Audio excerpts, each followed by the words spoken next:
Hello കൂട്ടുകാരെ, ഞാൻ ഇന്നിവിടെ തയ്യാറാക്കിയിരിക്കുന്നത് ബീഫ് ഉണങ്ങി ഇടിച്ചതാണ്. നമ്മൾ ഇടിയിറച്ചി എന്നൊക്കെ പറയുന്ന ആ ബീഫില്ലേ, അതെങ്ങനെ തയ്യാറാക്കിയെന്ന് വെച്ചിട്ടുണ്ടെങ്കിൽ, ഞാൻ ആദ്യം ബീഫ് വാങ്ങിച്ചു. അതിനുശേഷം അത് നല്ല വൃത്തിയായി കഴുകിയിട്ട് ഉപ്പ് മാത്രം തിരുമ്മി വെള്ളം കളയാനായിട്ട് വെച്ചു. അതിന്റെ വെള്ളം മുഴുവനും ഇങ്ങനെ ഊർന്നിറങ്ങി പോയിക്കൊണ്ടിരിക്കണം, അല്ലെങ്കിൽ അത് പെട്ടെന്ന് ഉണങ്ങി കിട്ടാൻ വിഷമം. അപ്പൊ നമ്മളൊരു അരമണിക്കൂർ നേരം ഉപ്പൊക്കെ തിരുമ്മി ഇങ്ങനെ വെക്കുവാണെങ്കിൽ അത് നന്നായിട്ട് വെള്ളം പോയി കിട്ടും. അത് കഴിയുമ്പോൾ നമ്മള് എന്താ ചെയ്തെന്ന് വെച്ചിട്ടുണ്ടെങ്കിൽ അത് വെയിലത്തേക്ക് ഇട്ടു. വെയിലത്തിട്ടെന്ന് പറഞ്ഞു കഴിഞ്ഞിട്ടുണ്ടെങ്കിൽ വാർക്കപ്പൊക്കത്താണ് ഞാൻ ഇട്ടത്. നല്ല തുണി വിരിച്ചിട്ട് അതിലേക്ക് ഇട്ടു. അത് കുറച്ച് കഴിഞ്ഞപ്പം തിരിച്ചും മറിച്ചിട്ടൊക്കെ ഉണങ്ങിയെടുത്തു. അതിനുശേഷം ഞാൻ എന്നാ ചെയ്തെന്ന് വെച്ചിട്ടുണ്ടെങ്കിൽ വൈകുന്നേരം അത് കനലേല് അവിടെ ഇട്ട് ഉണക്കിയെടുത്തു. അതിനുശേഷം 5-6 ദിവസം അങ്ങനെ ചെയ്ത് കഴിയുമ്പോൾ നന്നായിട്ട് ഉണങ്ങി കിട്ടി. ഉണങ്ങിയ ബീഫ് ഞാൻ ചെറിയ കഷ്ണം പിന്നെ ആക്കിയിട്ട് ഞാൻ മിക്സിയുടെ ജാറിൽ ഇടിച്ചെടുത്തിട്ട് ഞാൻ ഉരുളിക്ക് ഇത് വറുത്ത് കൊടുത്തോണ്ടിരുന്നു. വറുത്ത് കഴിഞ്ഞപ്പം കുറച്ചു നേരം അധികം നേരം ഇളക്കണം, എന്നാലേ നന്നായി ഉണങ്ങി കിട്ടുള്ളൂ. എന്നിട്ട് വറുത്ത് കഴിഞ്ഞപ്പം വെളുത്തുള്ളിയും ഇഞ്ചിയും ചെറുതായി അരിഞ്ഞ് വറുത്തെടുത്തിട്ടു. അതിനുശേഷം കുറച്ച് ഗരം മസാലയും കുരുമുളക് പൊടിയും കാശ്മീരി ചില്ലിയും ചേർത്ത് കൊടുത്തു. പിന്നെ കുറച്ച് മുളക് വറുത്തിട്ട് അത് ഇടിച്ച് ചേർത്ത് കൊടുത്തു. കറിവേപ്പിലയും വറുത്ത് ചേർത്തെടുത്തു. ഇത്രയും ഇട്ടിട്ട് പിന്നെയും ഒന്നും കൂടെ മിക്സ് ചെയ്ത് നന്നായി ഇളക്കി യോജിപ്പിച്ച് ഇതിപ്പോ തണുത്തിട്ടുണ്ട്. ഇത് നമുക്കിനി പാക്കറ്റിലാക്കോ അല്ലെങ്കിൽ നല്ല വൃത്തിയുള്ള ഭരണിയിൽ സൂക്ഷിച്ചു വെക്കുകയോ ചെയ്യാം. ഇപ്പൊ നല്ല എന്താ പറയണ്ടേ, വറുത്ത് തന്നെ എടുത്തിട്ടുണ്ട്. ഇത് ഒട്ടും നനവൊന്നുമില്ല. അപ്പൊ ഇത് ഇങ്ങനെ നമുക്ക് കിട്ടിക്കൊണ്ടിരിക്കും. ഉണ്ടോ? അപ്പൊ പ്രത്യേക രുചിയുള്ളൊരു എന്നാ പറയണ്ടേ കറിയാണ്. കറി എന്നല്ല പറയാൻ പറ്റുന്നത്, എന്നാ പറയണ്ടേ, ഇടിയിറച്ചി. അപ്പൊ ഇത് നമുക്ക് കുറച്ച് നാളെ സൂക്ഷിച്ചു വെച്ചിട്ട് ഉപയോഗിക്കാൻ പറ്റുന്ന രീതിയിലാണ് ഞാനിത് തയ്യാറാക്കിയിട്ടുള്ളത്. അപ്പോൾ നിങ്ങളെല്ലാവരും ഇത് കണ്ടിട്ട് ഈ വീഡിയോ ഇഷ്ടമായെങ്കിൽ ലൈക്ക് ചെയ്യുക, സബ്സ്ക്രൈബ് ചെയ്യുക, ഷെയർ ചെയ്യുക. നമുക്ക് ഇടിയിറച്ചി തയ്യാറാക്കുന്നതിനായിട്ട് ഞാൻ ബീഫ് ഉണങ്ങിയത് ഇവിടെ ഇടിച്ചെടുത്തിട്ടുണ്ട്. ഇതിപ്പോ ഒരു 1.25 കിലോ ബീഫ് ഇടിച്ചതുണ്ട്.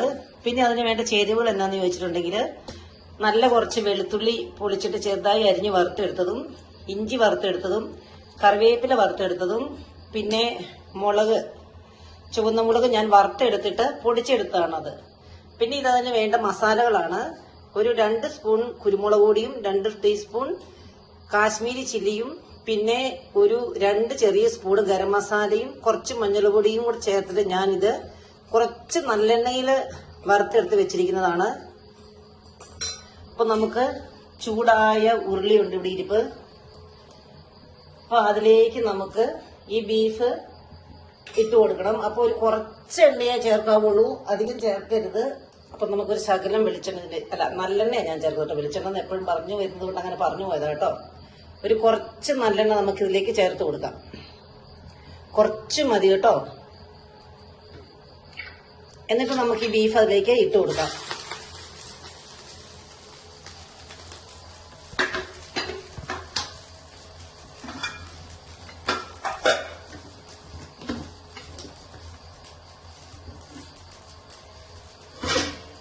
ഇത് നന്നായി ഇളക്കിക്കൊണ്ടിരിക്കണം.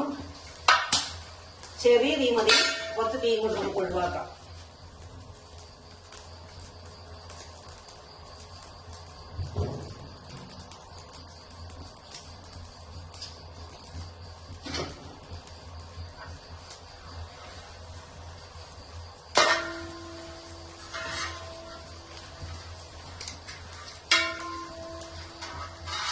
ഇപ്പോൾ ഞാൻ ഒരു 10 മിനിറ്റ് നേരം തുടരെ ഇളക്കി കൊടുത്തിട്ടുണ്ട്.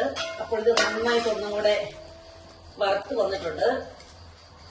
അപ്പൊ ഇനി നമുക്ക് ഇതിലേക്ക് മറ്റ് ചേരുവകളും കൂടെ ചേർത്തിട്ട് നമുക്ക് ഇളക്കി കൊടുക്കാം. ആദ്യം നമുക്ക് ഇതിനകത്തേക്ക് വെളുത്തുള്ളി വറുത്തെടുത്ത് ഇട്ട് കൊടുക്കാം. പിന്നെ ഇഞ്ചി വറുത്തെടുത്തത് ചേർത്ത് കൊടുക്കാം.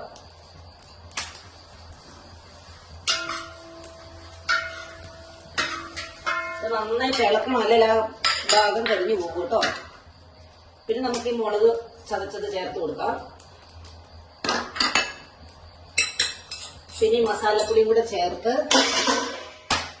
സ്പൂണ് നെയ്യും താഴെ പോയതാട്ടോ, പേടിക്കണ്ട. ഈ കരിവേപ്പിലയും കൂടി ഇട്ട് കൊടുത്തേച്ച് നമുക്കിനി നന്നായിട്ട് ഒന്ന് ഇളക്കി കൊടുക്കണം.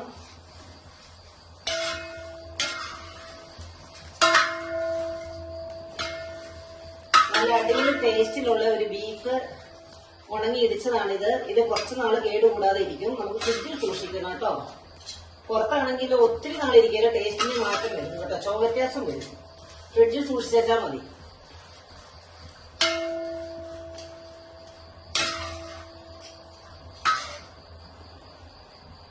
ഈ ഒരു പരുവാകുമ്പോൾ നമുക്ക് ഇത് വാങ്ങാം അടുപ്പേന്ന്. ഇത് വെച്ച് തയ്യാറാക്കുമ്പോൾ നമ്മൾ ഇച്ചിരി വലിയ പാത്രത്തിൽ ഇങ്ങനെ അതിന് നല്ല വിസ്താരത്തിലുള്ള ഒരു പാത്രമാണെങ്കിൽ നമുക്ക് എളുപ്പമാണ്. ഇത് ചിക്കി ഇങ്ങനെ ഉണക്കിയെടുക്കാൻ വേണ്ടിയിട്ടേ. കണ്ട ഇപ്പൊ അതിന്റെ ആ ഒരു പൊട്ടന്റെ ചെറിയ നനവിന്റെ എല്ലാം ഒച്ച നിന്നു. അപ്പൊ ഇതാണ് അതിന്റെ ഒരു പരുവം. അപ്പൊ എല്ലാം കൂടെ മിക്സ് ആയിട്ട് നല്ലൊരു ടേസ്റ്റ് മണമൊക്കെ വരുന്നുണ്ട്. അപ്പൊ നമുക്കിനി ഇത് തണുത്ത് കഴിഞ്ഞ് നന്നായിട്ട് തണുത്തതിന് ശേഷമേ നമ്മള് പാക്ക് ചെയ്യാൻ പാടുള്ളൂ കേട്ടോ.